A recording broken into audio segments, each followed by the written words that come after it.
We're coming in hot with inspiring guests, witty banter, and colorful commentary for today's veterans and military community.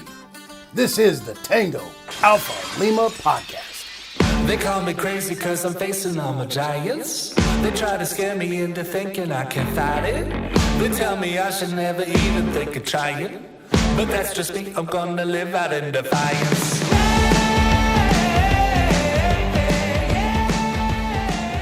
And welcome back to the Tango Alpha Lima experience. I am Jeff Daly of the Michigan Dailies, sitting here in Los Angeles enjoying better weather. Over there in that square right there is Ashley Marie Gorbulja. I call her AGM. Yo, AGM, what up? How you doing? I'm doing well, Jeff. Thank you for that. Thank you for that introduction. You're so adorable. I love the poofy air. Can you show the people how you get ready for the show? Yeah, just it's all about the poof, Just gotta. I'm trying to learn. I've been doing some new stuff with it, and I'm really excited. Does it help?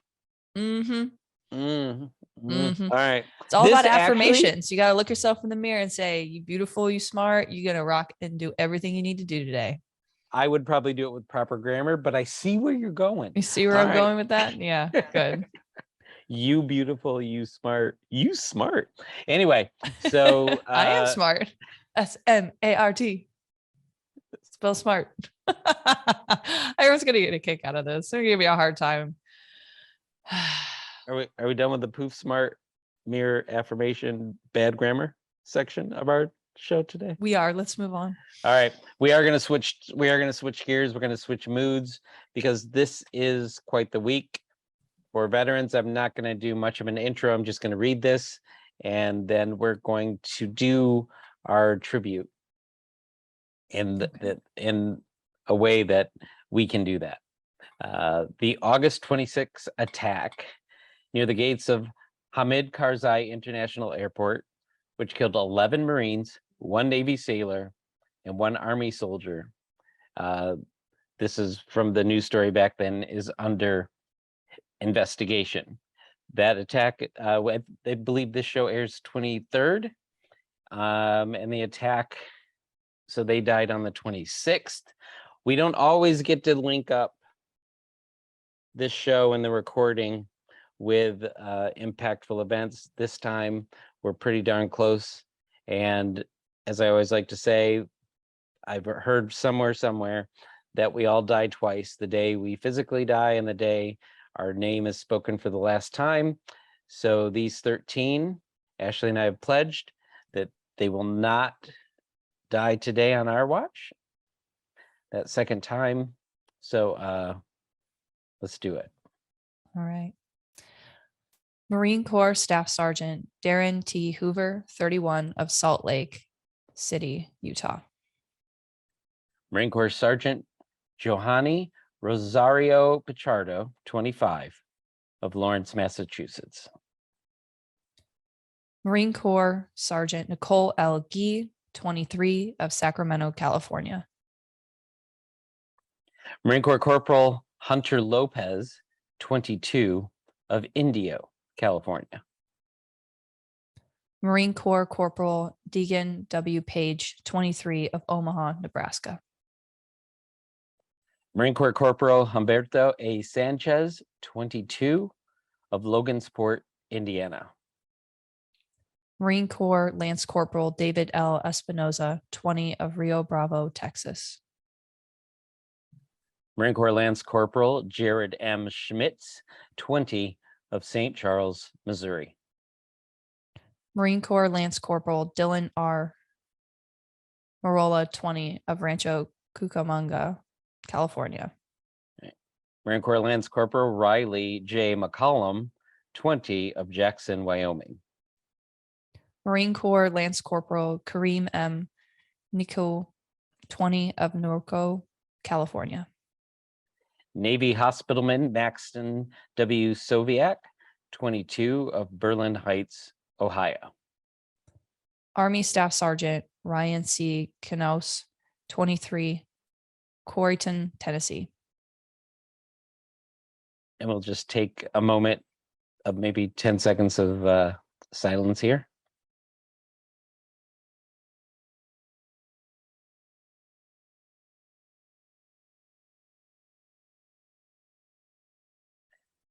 thank you for participating in that with us. We're going to switch gears again, but it's still relevant to me because all of this is such a tough week, such a tough time, not just for veterans, but for the country in general. All the things we have going on, all of the things, not all the things. That's copywritten by Ashley, so I can't say all the things. I'm still waiting for the t-shirt. Today, we're going to be joined by U.S. Army retired Lieutenant Colonel Aaron Leonard.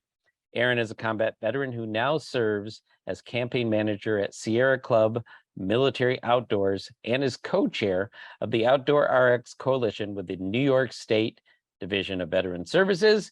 We're going to be right back with Aaron after the break. Raising money for your American Legion programs has never been so easy. Terry Lynn Fundraising offers customized fundraising programs, dedicated support, discounts and incentives, and premium products for your members to sell. We're talking delicious nuts, confections, and snack mixes that will keep your supporters coming back for more. You can see how simple and effective Terry Lynn can be to use for your next fundraiser when you request a free tasting sample at terrylynn.com/AL. Check it out and get ready to have the most successful fundraiser yet. Visit terrylynn.com/AL. And we are back, and we are with U.S. Army retired Lieutenant Colonel Aaron Leonard. Aaron, how are you doing? Doing well, Jeff. Thank you for having me on this podcast. Thank you for being on the podcast, and thank you for all the work that you do that we're getting ready to talk about. On that note, we're going to let Ashley kick off with the first question because she always demands to. I'm just here. I demand that. Just so exhaustingly dramatic. It's unbelievable. Eye rolls for everyone out there listening. So, Aaron, thanks for being on. I'm excited to dig in a little bit. You seem like quite the nature aficionado, and I know that Jeff's gonna excuse me. I know that Jeff is going to be getting into that a little bit, but I want to learn a bit more about your time in the service following 9/11 and your deployment to Iraq, and just kind of how that chapter kind of sets you into the pathway for the Sierra Club. Sure. It's a pretty good story.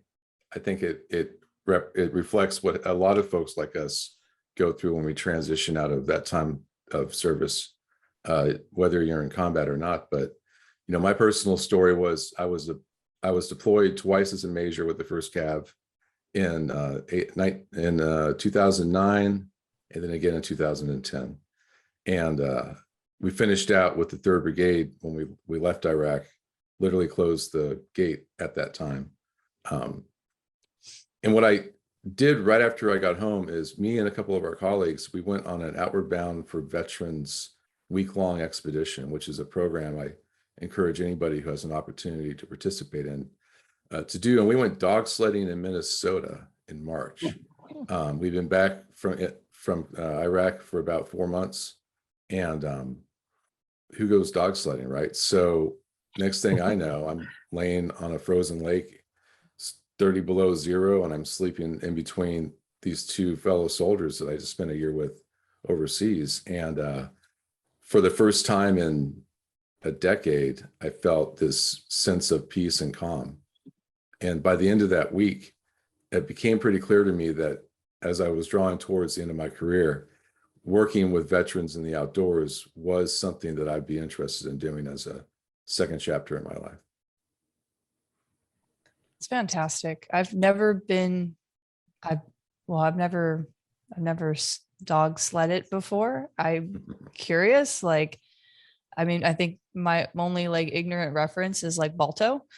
So how I've just could you just elaborate a little bit more on what it was like to dog sled for the first time? I'm just out of curiosity. It was amazing.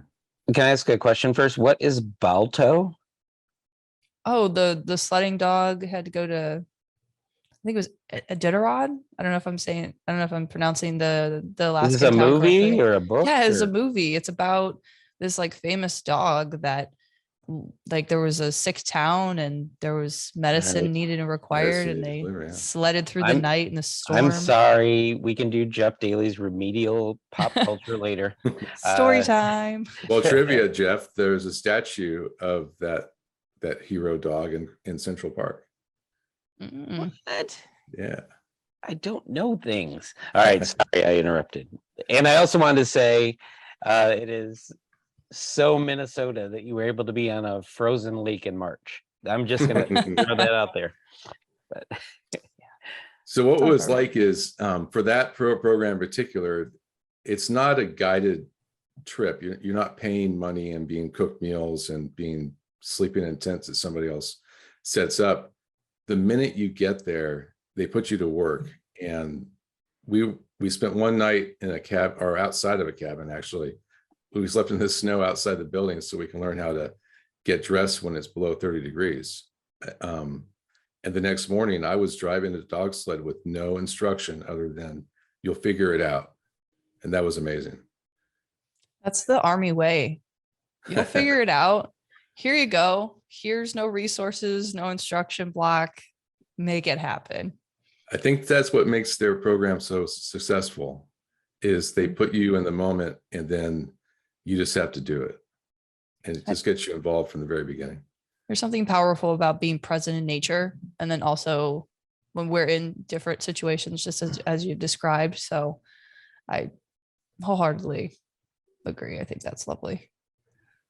all right, you can't tell a Marine about no resources. I mean, we were jealous. You guys had like things like food. It was weird. It's yeah, we know about not having resources. So our previous host, Mark Seavey, would always say, you get a bunch of veterans together, you give them an activity to focus on, and eventually therapy happens. So is that kind of accurate for the activities that you do? Do you have to focus on the therapeutic, or does it kind of just happen? In a lot of ways, Jeff, it just happens. There's different, a structured outdoor program, where you have a trained outdoor leader, where those do exist in this country and where veterans do have an opportunity to participate. They're extremely effective at causing positive changes in sense of loneliness or sense of belonging. And primarily that comes from doing these outdoor activities with a group of people you have some commonality with, other vets. And we do train our outdoor leaders on how to process those experiences. So a more formal thing. But when we teach that, we use an example of sitting around a campfire. You've just had dinner together as a group, and now you're just telling stories. And that's what processing in these circumstances should look like. And then that just happens throughout the whole day. And that once people figure out what branch of service they are in, then you've got all that dynamics as well, right? Competitiveness and snarky comments going back and forth. So it really creates that comfortable environment that I think a lot of us miss from our time in the service. I don't know anything about snarky comments about other branches of the military. I would never participate in such activities. Anyway, I'll send you a box of crayons, then we'll see what you mm-hmm. We'll see where we draw the line at. Mm-hmm.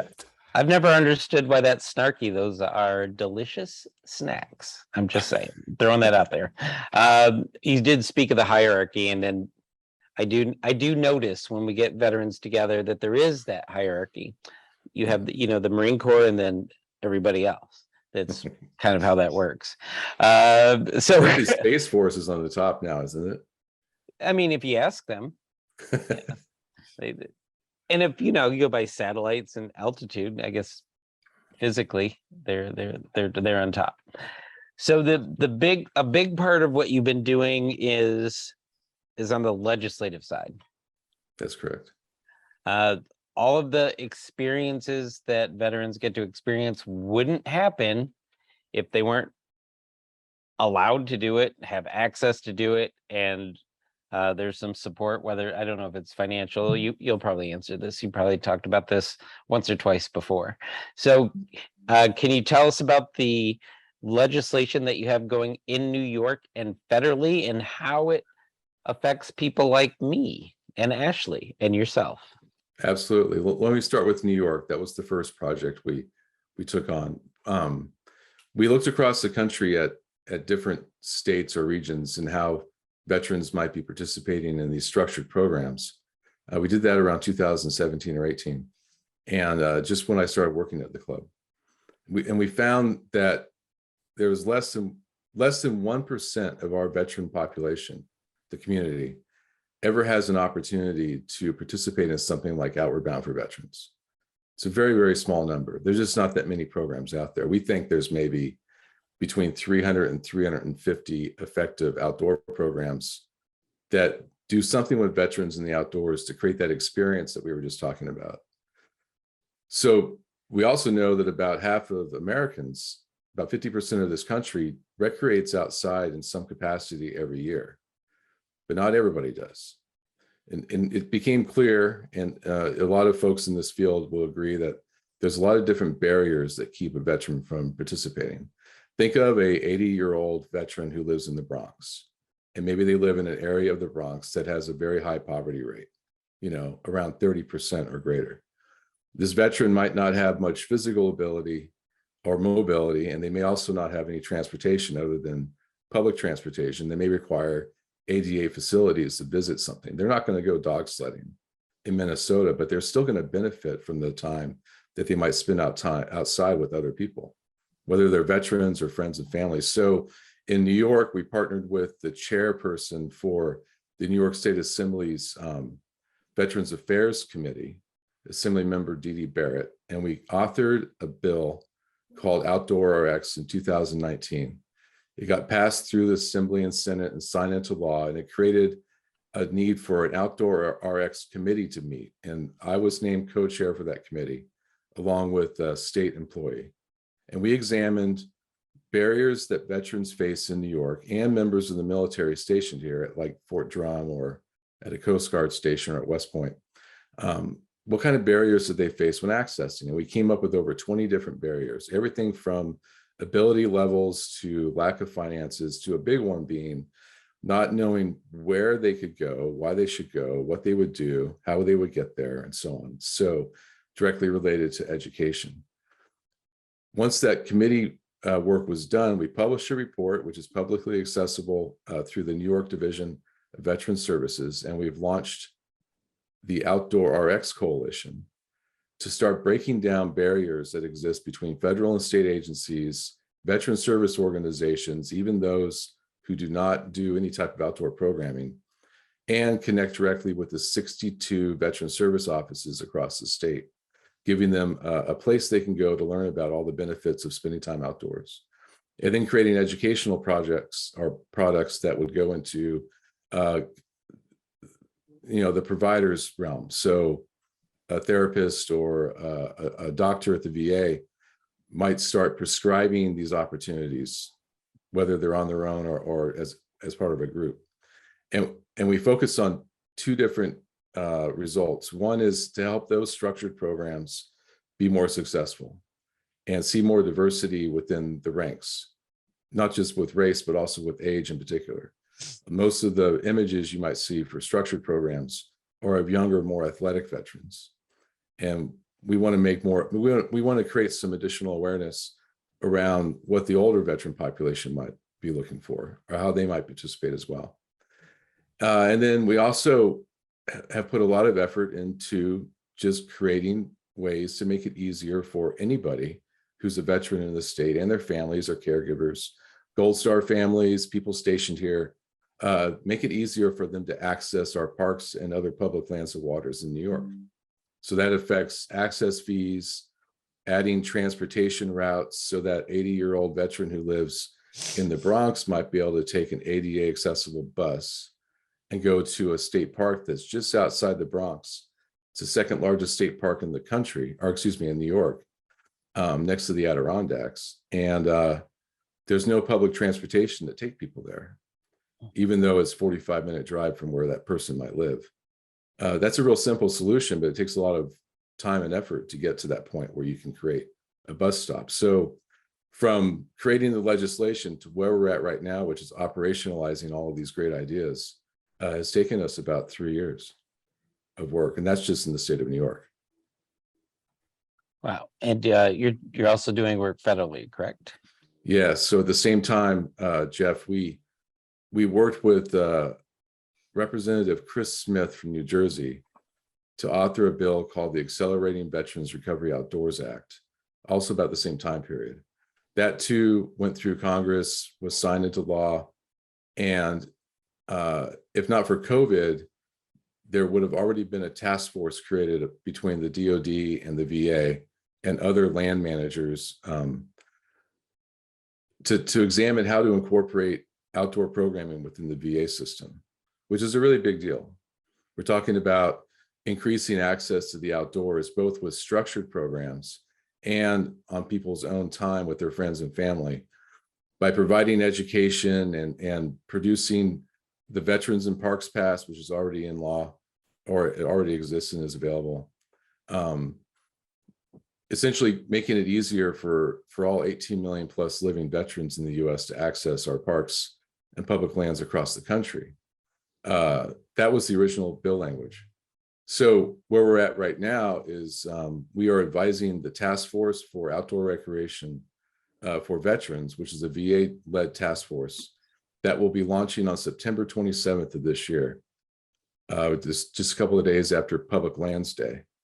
And then we'll be supporting that task force with our expertise in this field as it moves through about a year-long study of different solutions they might implement within the VA to increase access to the outdoors for veterans. Nice. Nice. Two pretty good pieces of legislation, I think. Yeah. You're doing some things. All Ashley, the you have things. All the things. not all of them, but Ashley, you got a follow-up? Yeah. So we went over the New York's outdoor RX program, and then at the national level, you're advising the task force for outdoor recreation for veterans. What are some important messages that you would want to bestow on veterans who are interested in getting out into nature, utilizing Sierra Club within your own state and abroad? Is this something that can be obviously duplicated in multiple states? Is it across the states? I don't know if I missed that. So I know that you have outing programs located in Alaska, San Francisco, Bay Area, Los Angeles, Minneapolis, Jacksonville, Hartford, and then obviously New York City, or New York in just general. So I just wanted to kind of expand on the scope of your reach and what veterans should know.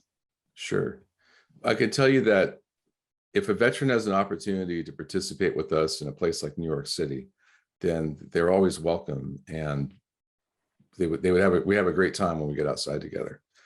But that's not normally the case. Most folks don't have the time, or they don't have the confidence in themselves, or they don't want to, there's these different reasons why they might not want to participate.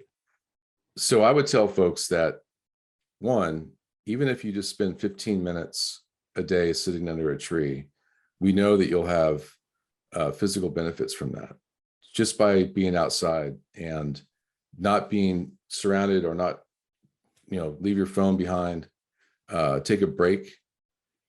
Each day I do the same thing, just sit outside in my backyard, or since I get a chance to work in the outdoors, I got that opportunity as well. But folks will get really busy with their lives in the veteran community. You get out, you transition, you roll right into college, you roll right into a job, and you have all these requirements and all of this stress to try to make it work. But make time for yourself to go outside, and make time for you, your friends and families to schedule some trips and go camping, or just spend a day at a park, go for a hike. If you're lucky enough like me, I live within a state park in New York, so I'm surrounded by trails and access to nature. But if you're in a place like New York City, you do have some great parks in the urban environments, but you also have a way to get out and to leave and go elsewhere. In most cases, somebody can take public transportation to some type of natural space if they're able to do that. So that's what I would tell folks, is to make time for themselves. If they want to join the Sierra Club, we have chapters and smaller groups all across the country. All of them run outdoor programs. We only have 7 specific locations for military outdoors, but the Sierra Club's been leading people outside for 130 years now. So we have a pretty robust outdoor program within that organization. And we're not the only one. Depending on what part of the country you live in, there are outdoor clubs everywhere. The Appalachian Mountain Club, the Adirondacks Club. There's a long list of groups that you can join, even a meetup group that goes out and goes hiking. You never know who you might meet, and it gets you outside for a bit. Oh, I hear you. I've done the walking mall here. Probably not the same thing. I got a little shook and felt called out when you said go out in nature. I go, check, I can do that. Do a little hike, check, I can do that. Sit under a tree, that's awesome. Leave my phone at home. If I can't post a picture of it with an inspirational quote put over the top of it, was I really there? That's all I can think about when I hear that. So on the federal side, you said it sounded like VIP pass. Is that the program where veterans can get a federal parks, a national parks pass? That is, yes. That's what you're talking about. Yeah. And so, and we can probably put that information in the show notes. That's a National Park Service That's right. program, and which I have not been able to take advantage of. One of the things is that you have to go to the park first and then get it. I kind of want to go online and get all my things in order, but what can American Legion posts do? You know, because it's not just about the individual. We search sometimes for that camaraderie effect. And are there programs we can do where we can get 10, 20, 30 people together? Yeah. What can you do? Well, one, the Veterans in Parks Pass is a lifetime pass. Unlike the military pass, which you have to renew every year. And you can get it online through their MPS website. What? Yeah. Okay. One of the recommendations that we're making to the task force on outdoor recreation for veterans is that at the VA, they issue those passes. So when you go in and get your physical or anything, they can ask you, did you get your pass yet? And if not, they could have it right there at the desk and hand it to you. I think that's an easy win. And I would love to see folks in the Legion get behind that message. Ashley, you want to write a resolution? We talk about those all the time. Mm-hmm. We do. Yes, we do. Seems like an easy fix, don't you think? It is. You know how you can make it cheaper? Have your VA card double as your pass. Right. Then you don't have to print hundreds of thousands more. I don't know. That's a good point, because the Veterans in Parks Pass, we believe, should be accepted by all of our states, all 50 of them. Every single state park should accept that pass for access. There's a similar pass called Every Kid Outdoors. It's for all the 4th graders in the US. The state of New York accepts that pass in all of its state parks already. There's other states that do the same thing. So one of the pieces that we'll be advocating for is that states accept the Veterans in Parks Pass as is and not require anything separate. Wow, that's I love that. I think that's fantastic. I enjoy nature, and to have everything just right there, and regardless of where I travel and go. And you were once a 4th grader. I was once a 4th grader. Yes, that's oddly specific, by the way. It's available to all 4th graders. Was there some study or they just randomly picked that age? Well, the idea is that 4th grader will inspire their family to go out to these parks. It gives them a chance to explore our national park system. And the energy of that 4th grader that brings home that pass is what gets people to go. So they're the catalyst to get their family outside. And I think it does work. From what we've seen, it's been very successful at doing that. All right, Jeff, But- that means we got to take you outside, bud. We got to get you Right. excited. Hey, I never made it to the fourth grade. No, I'm just kidding. I skipped the fourth. Nope, that wasn't me either. So it sounds like you're inspiring us on multiple levels of our mission. We aim to take care of the veteran, obviously, and this is a clear way to do that. And now we're getting this big surprise at the end where we can affect children and youth, which is another pillar of the American Legion. If we just get out there and spread the word about these programs and just get these things out there, because there's so much information and that is out there that doesn't get told, and if it doesn't get told, it doesn't get used. So I think it's important for us, and part of our role as Legionnaires is to get that information out there. So I want to thank you for getting it out there into at least these two brains, and also super producer Holly's back there listening and typing. I like watching her type as we talk about things. I feel like saying something stupid and seeing if she puts it in the metadata accidentally.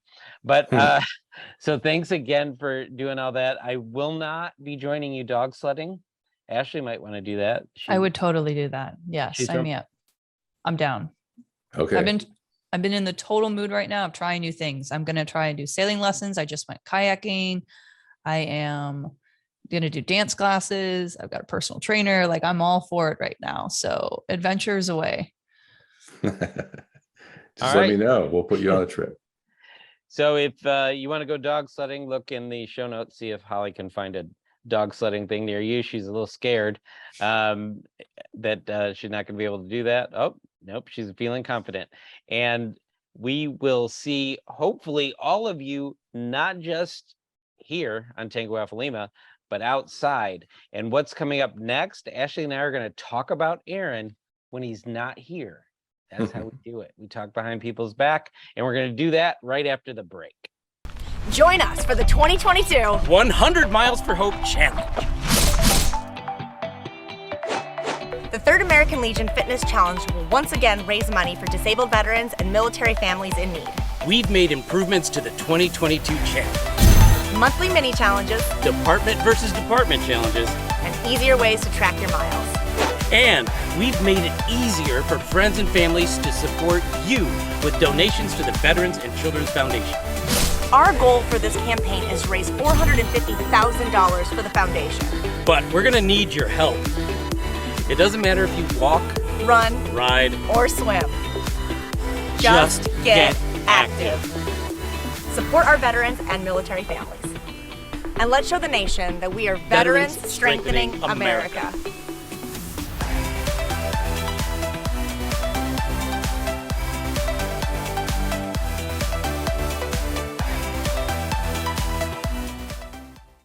All right, Ashley, we were just there with Aaron. What did you have a quick takeaway? The quick takeaway from Aaron is that there are so many possibilities to get outside and be active, to include obviously our 100 Miles for Hope, which should be, coming to an end here in September. So continuing to get your miles, your running, your jogging, getting outside, obviously with the Sierra Club and the military component of that. Any clubs that are in your area, I think it's a great way to be present and disconnect. So check out the amazing programming and continue to kind of be on a legislative watch. And, maybe there's an opportunity, of course, we discussed for resolution to maybe make our veteran ID card from the VA, synonymous with I can have access to any park. Like, I think that's a really cool idea that we talked about. So, for anyone out there who's feeling like when they're really cool, it's a we. We. That was a Jeff Daly idea. I'm just going to put that out there. Okay, Jeff Daly. We. I'm just saying, saving money. That's what I'm about saving money. All right. Yes, he learned me some things too. Gonna get my NPS pass online. Gonna kind of watch this legislation. Although what he said was they're past the legislative state. They're now in implementing phases of it. And I noticed one of the cities involved is Los Angeles. So I'm going to see if we can spread the word through the city of angels, like me. Okay. Whatever you say, bud. Okay.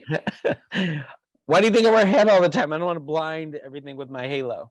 All Your right. beauty. It's just so, wow. I don't have a lot of words. We should let's just. You want to just move on rapid fire? Rapid fire. I kind of gave it away. All right. This is our favorite part of the show. This is today's version of rapid fire. All right, rapid fire number 1. Lieutenant General Michael E. Langley has made history in becoming the first Black officer in the Marine Corps' 246-year history promoted to rank of 4-star general. After the Senate voted to confirm Langley's promotion last week, this 37-year-old Marine Corps, the 37-year Marine Corps veteran who will oversee all U.S. military forces in Africa was formally promoted during the ceremony Saturday in Washington. Oversee all. Never mind. I'm gonna let it go. He got his 4 stars. I'm not gonna say anything about them, where they're putting him. That seems a little weird to me. But anyway, Ashley, what do you think? Congratulations. Oh my goodness. That's fantastic. All right, sir. Okay. All right. I see you. 4-star general. Okay. Shining bright up there. I'm officially afraid of him. I've never spoken to a 4-star. I think I've only really gone up to 2.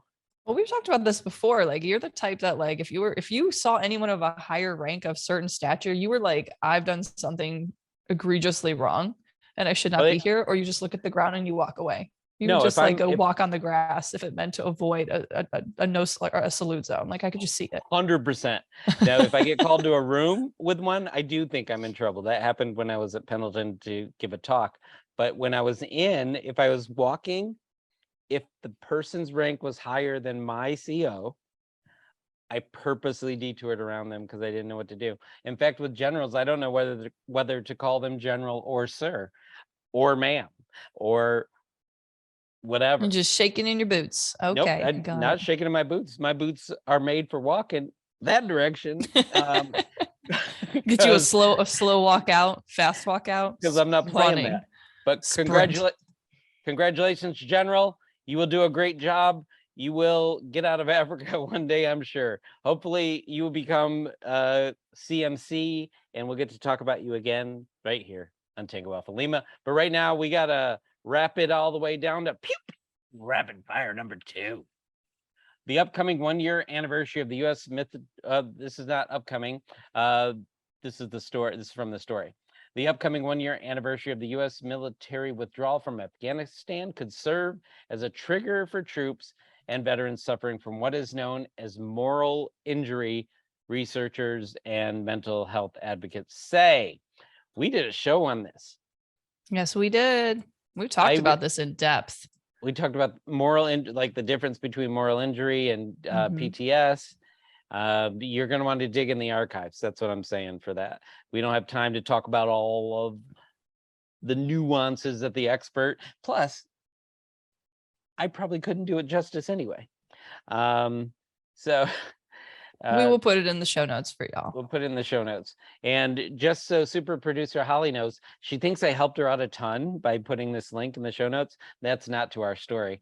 That's to a Stars and Stripes story.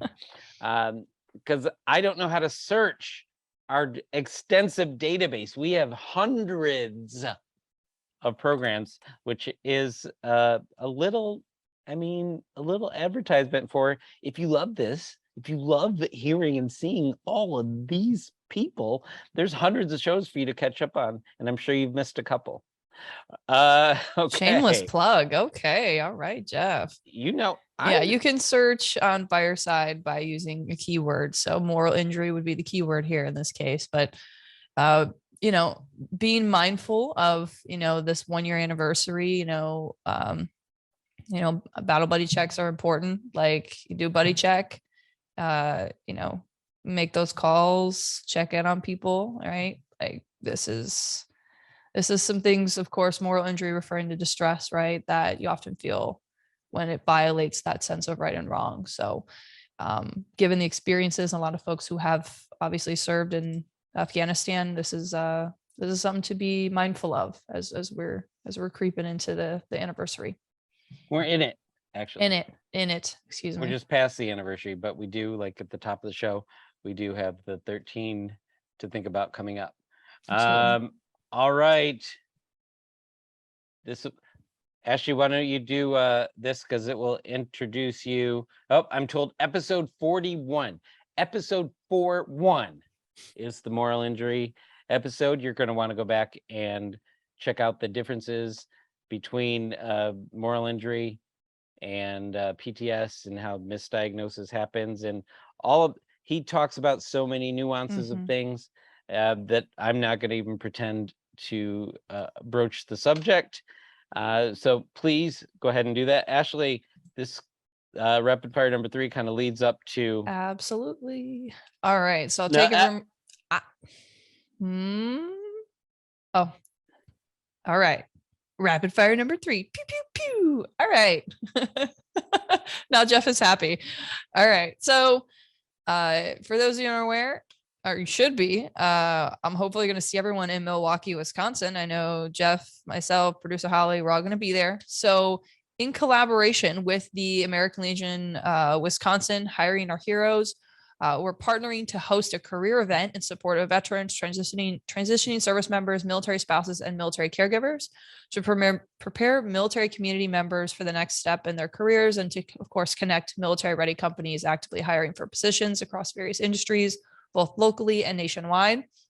So for your situational awareness, this will be at the Hilton Milwaukee. This will be at 509 West Wisconsin Ave, Milwaukee, Wisconsin.